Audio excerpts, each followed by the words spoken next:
Il est essentiel de bien comprendre que si la peur n'existait pas chez les espèces vivantes de la Terre, l'établissement de la vie y serait tout simplement impossible dans l'état actuel des choses. Et surtout, n'oublions pas que d'expérimenter la peur fait tout à fait partie de l'aventure terrestre.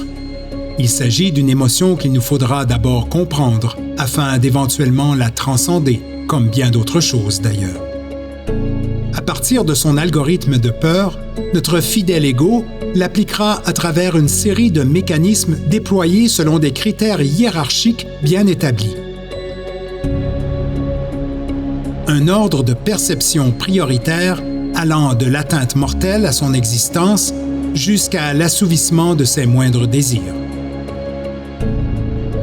Ces mécanismes sont établis par ordre de gravité.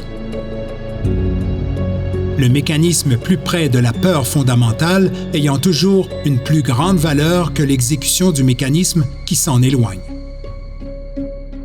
Ces mécanismes représentent les besoins fondamentaux que l'ego cherchera à combler pour préserver ou manifester son existence.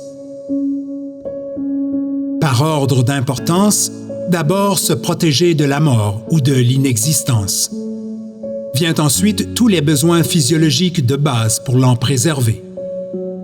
Le besoin de sécurité, le besoin d'appartenance, le besoin d'estime de soi, et finalement, lorsque tous les besoins précédents seront comblés, viendra celui d'assouvir tous les autres désirs pouvant manifester et étendre davantage la réalité de son existence dans son environnement.